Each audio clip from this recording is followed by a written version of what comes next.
This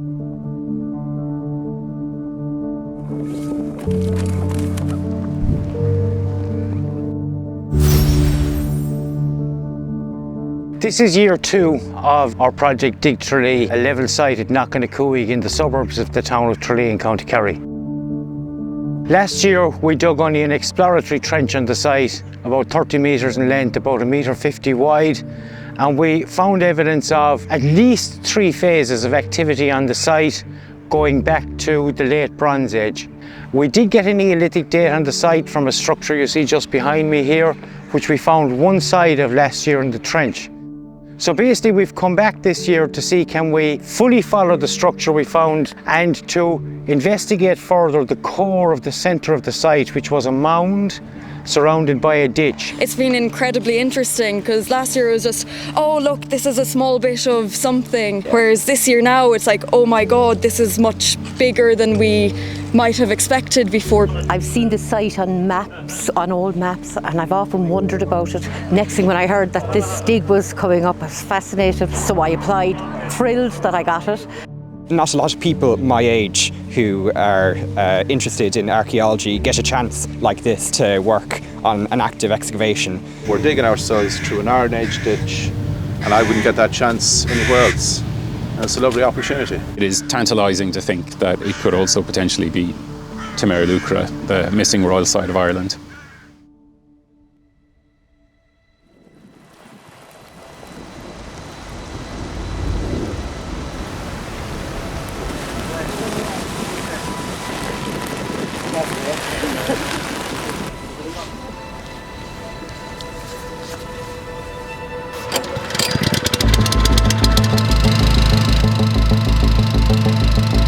The weather has been much worse than it was last year.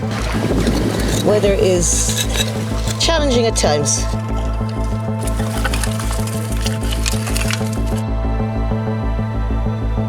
It isn't a domestic house because if it was, we would have gotten a layer of black soil from rotten straw, food waste, fire in the middle of it. That had to be. So it's not a domestic house. It's a structure, but it isn't a house in inverted commas. Now, very few finds, that's the big problem. We get lots of dates because we got charcoal on most of the features, but we can't date it with an artefact. The flint that Mary Jo found yesterday, that's probably Neolithic. Yeah. And it's reworked and all that. But that doesn't mean that the house is definitively Neolithic. The best date we can get for the house will come from the hazelnut trim that Sinead found. When the topside was stripped off, I suppose we got a rough idea of where the ditch was, tracing the outline of the ditch, and now what we're doing is we're digging down into the ditch to create a cross-section similar to what was last year. There are various layers of soil, of redeposit. We're coming down now onto a silty layer. We're a good team. There's the 3 of us there together. There was 4 of us yesterday. Yeah, it's just an exercise in futility, and it's just really, really, really disheartening and annoying because we've all put so much work in. And we had our beautiful floor, and we were all thrilled with it, and the rain just would not stop, and it was just wrecking all our work. And so now we just mop it up, do the drone and cover it over, and hopefully we'll get back to it next week when it's dry and we can resurrect our gorgeous floor again, and it'll be beautiful. Can't go on like this. Just can't. It's just miserable. We've had an awful lot of rain, probably the wettest July in my memory. So we've had to spend a lot of time draining water out of features, pumping the site, particularly the ditch and the lower part of the site. So that has slowed things down. But we've completed the excavation in what you might call the first area here to the north. And what we have inside here is a very square, 6 metre square structure.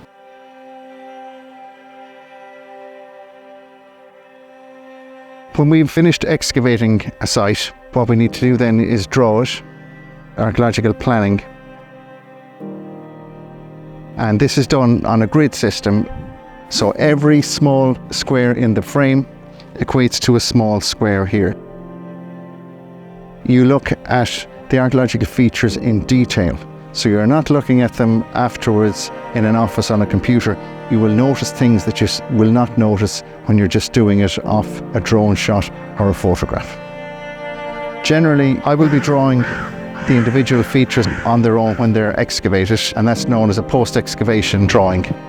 We also do a drawing before we start called the pre-excavation drawing. It's very interesting then to compare that, and you can see how the site reveals itself through the excavation. I'm from Tralee, and thinking about how people lived thousands of years ago and how the town got founded and everything, I just find it really, really interesting and just wanted to know a bit more about that. I've studied archaeology for 4 years now, and I work in an office all the time. Still doing archaeology, but it's really, really nice to get your hands out in the dirt and to actually find things and hold things. So I had a really fantastic piece of rock crystal earlier. That was really cool. It was worked, so it was a little tool at some point. But yeah, really exciting to be here. We've 2.5 weeks left. We're effectively halfway through. Today is the first completely dry day we've had in 2.5 weeks. We've moved into the middle, the core of what was the mound inside the ditch.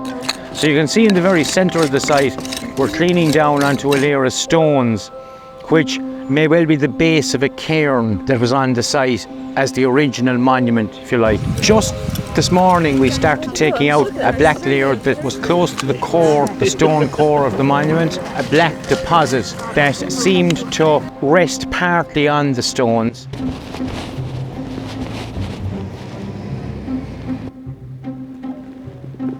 John. Hello, how are you? How are you? So we're kind of want to know the story, like what it looked like while you were growing up and what it looked like when I was growing up. Yeah. Gemma, the first day we got down over here is we were out in the country. Yes. You see, it says now within the town, but we were well out in the country at that stage. And when you were in Tralee, you have nothing, only concrete. But when you come out here, you could roll down the banks with the barrel. If you went with the barrel, you were 100%. But if you stopped beside the barrel kept hitting you, and it hit you in the back of the head. And it would come out as sore as could be. But look, it was a great place to socialise, and the parents would always say, go up to the fort, because you were quite happy there. You know. There was a dike full of water to one side of it. So we used to love coming up collecting frogs and tadpoles and bring them home in jars. Just have fun in general. It was wild and it was free and it was wonderful. We always said to us, Hoggart's Fort. Hoggart's. That's what you called? Yes, that's how John Hoggart, that was the man. And was John, like, was he kind of afraid to touch, did he? Yes, yeah, oh God, no, his brother-in-law came in after and he levelled a piece of it over and he lost the head over it. Okay. And he said there'd be no looking at it. Mm-hmm. It was like when the modern machinery came on that the forts were levelled. Yeah. There was nothing that to do. You couldn't get manpower to do that at that stage. Can I ask you a question? When you came over the day after it was flattened, yes. Did you see any charcoal or...? It was black. It was black? You could see black? Yes, you could see black, yes. If I put out coal dust or something there to be that comparison, you know. I always wanted to probably be an archaeologist when I was younger, so finding the post holes here and just seeing this massive ring of posts and such a monumental structure has been really fascinating, and it just seems like a unique place within Kerry, so it's really exciting. And you've got such great archaeologists here as well, you know, and you can just ask them and show them the finds you have and they tell you a little bit about them and everything, so it's a great education as well. I shouldn't have arrived here with this idea, but that we're going to be picking up, finding swords and skeletons and this and that. Instead, I found myself getting really excited about a nut there the last day, like.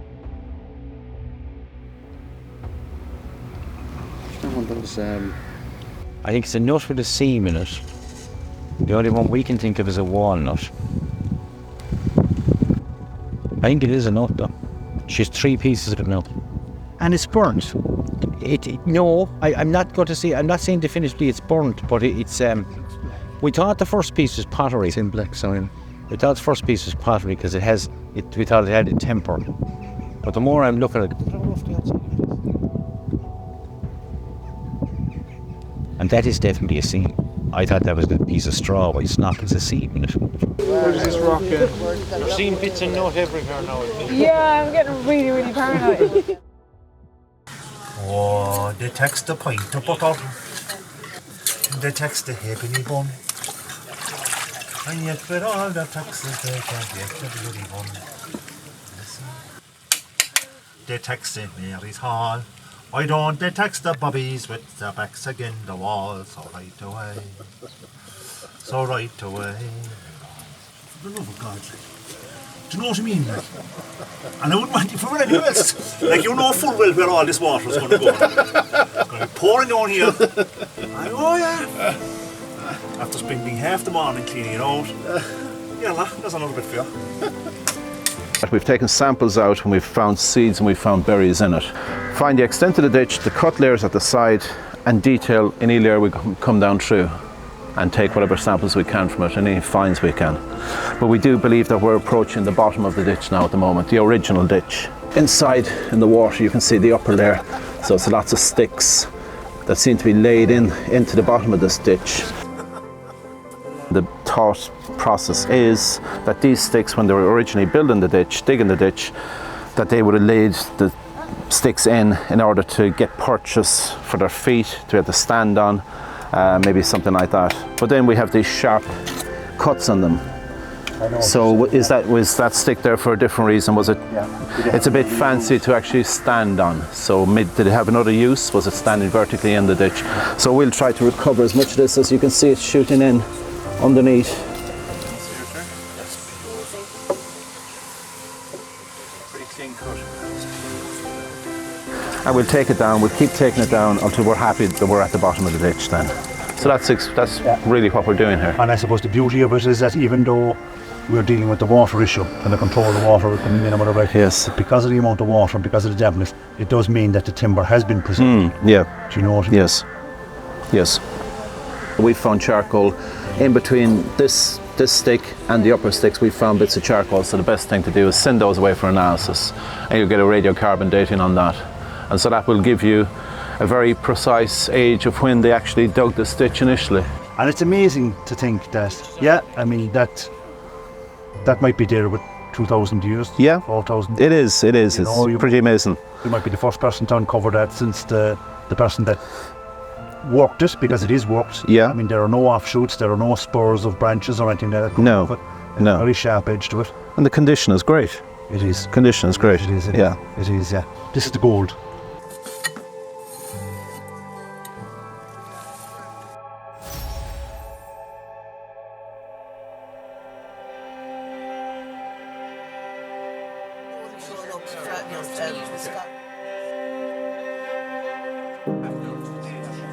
Well, when I was very young, I used to collect dinosaur magazines and thought I wanted to be an archaeologist then. Then I got into collecting buttons and badges, and then it turned into equipment. This has been amazing. I've been waiting for a long time to do something like this. And the fact that it's 10 minutes from my home is even better. Delighted we have the grant in place and to get us doing this, and you know, more of it.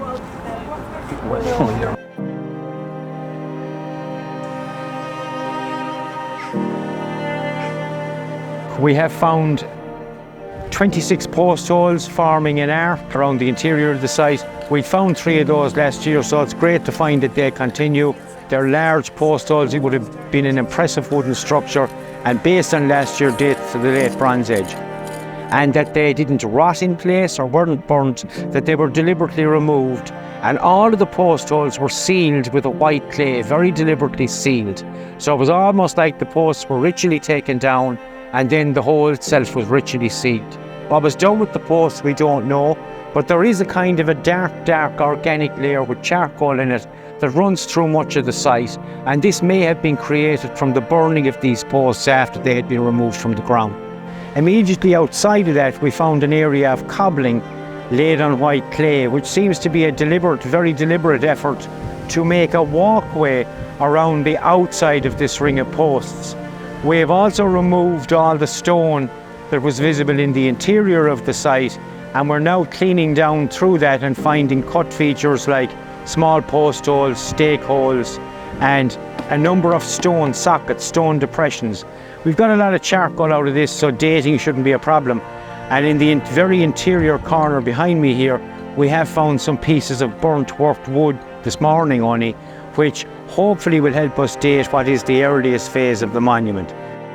We have what looks like half of a walnut shell from a black layer just inside the wooden circle of posts. And the walnut shell, if it is identified as that definitively, would be imported, so an evidence of an exotic import onto the site. And we have a hazelnut shell, as you know, from the house, so they'll give two very good radiocarbon dates